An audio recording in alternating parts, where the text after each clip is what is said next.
purpose of debate only. I ask unanimous consent that all members have 5 legislative days in which to revise and extend their remarks and include in the record extraneous materials on the measure under consideration. Without objection, I yield myself as much time as I may consume. the gentleman is recognized. Thank you, Mr. Speaker. This final measure we'll consider would stop the transfer of fuses for precision-guided munitions, critical components that allow these weapons to be armed and detonated. Like the bombs, these components have already been manufactured, and we need to act quickly to stop their shipment. As we wrap up this debate, Mr. Speaker, I want to make an appeal to my friends on the other side of the aisle. You can be for or against these weapons sales and still understand that these resolutions are the right thing to do, if nothing else, for the integrity of this body. I spoke earlier about the rule of law. This phony emergency declaration is a message to the Congress and to the American people that when the law gets in the way, this administration is just going to find a way around it. They'll twist the law into pretzels or just throw it out the window entirely if it allows them to sidestep Congress.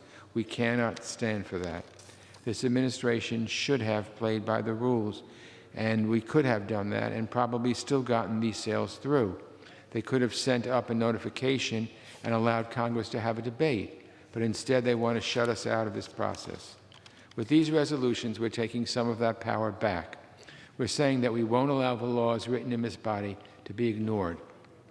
If nothing else, this is an opportunity to stand up and say, we took an oath to uphold the Constitution, and that means Congress remains a co-equal branch of government. Let me say that again. That means that Congress remains a co-equal branch of government. We will not be a rubber stamp for any administration, not only this administration, but any administration.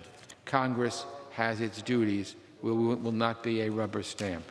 I felt for a long time that administrations of both parties, frankly, have ignored Congress when it comes to foreign policy and national security.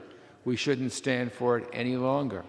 No more do we give a blank check to any president from any party who wants to cut Congress out of the decision-making and subvert the Constitution.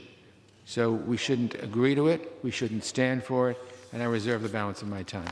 Gentleman from New York reserves the balance of the time. Gentleman from Florida, Mr. Masters, recognized.